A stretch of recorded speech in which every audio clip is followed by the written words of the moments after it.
What did you make of Nigel Owens telling off Kyle Sinclair?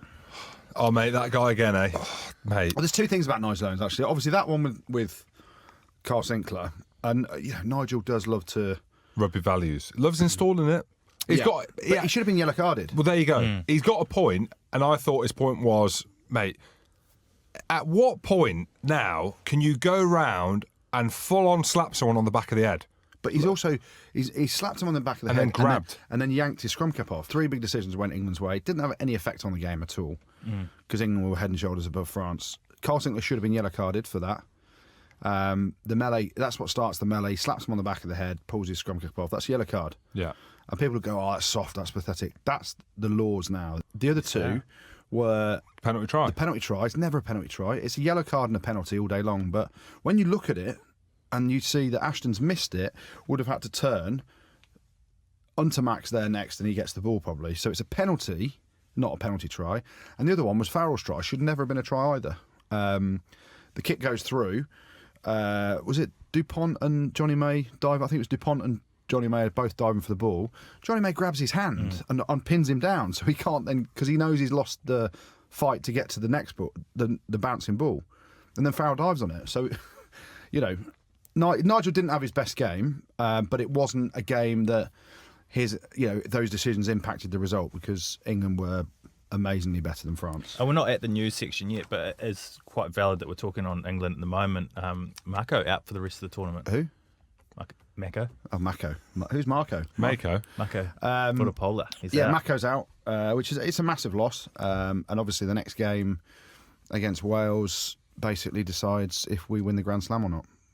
Because we beat Wales. If we beat Wales in Cardiff. Oh, if you didn't say that earlier, you said to me it's a foregone conclusion. No. I said if we beat Wales in Cardiff, it is a foregone conclusion we're getting the Grand Slam because we've got Italy and then Scotland at home. It's amazing, isn't it? 50 points, 60 points. It's amazing, isn't it? Our year. Forgets a wooden spoon last year. All of a sudden, 2 easy wins, and away you go. Yeah, but Mac will be a loss. But then Ben Moon did exceptionally well in the autumn. You've also got Ellis Genge to come back in off the bench, a live wire as well. So yeah, it's we'll come to the Wales game. We'll talk about that probably next week, won't we? Yeah. Although the mind games have already started a little bit with Eddie saying that this is the greatest Wales side ever.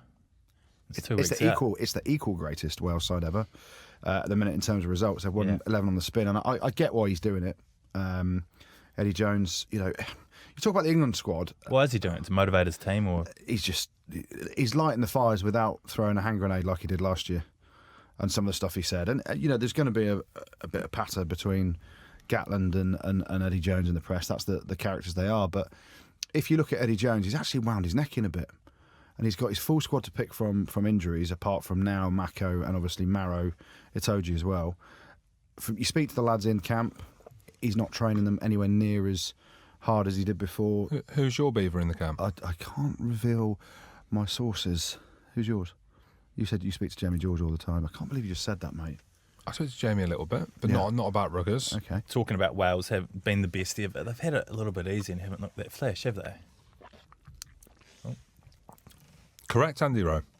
And again, I'm eating my slippers here, aren't I? Because I thought Wales might struggle this championship. Is that a saying? I'm eating my slippers. Yeah. You talk about. What does that mean?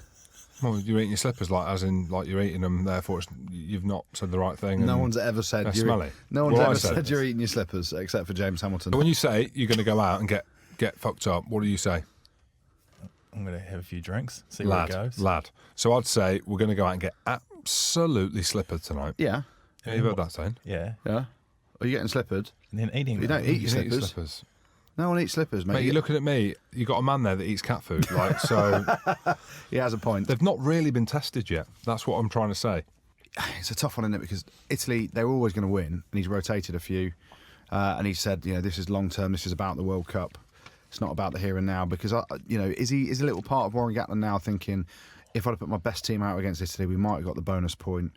We'd have had momentum going into the England game. Now he's got to was it 10 changes he made to the Welsh team to play against Italy? How many changes? He's going to make another 10 or so back to what is his perceived strongest team for the England game. And, that England game, it's a massive one-off. There's no atmosphere like it when Wales play England down at the Principality Stadium, England in town. There's so much hatred from the Welsh towards the English. It's, the one game I look back on in my career when you think, shit, that is loud, was playing at the Principality. It was on Valentine's Day, Six Nations. I missed a tackle on Stephen Jones after about 2 seconds. Of course. He's broken through, offloaded, blah, blah, blah. 2 phases later, luckily there's a knock on. Martin Williams picks up, scores. The whole stadium erupts like Martin Williams has scored. And I'm thinking, all right, just get me off.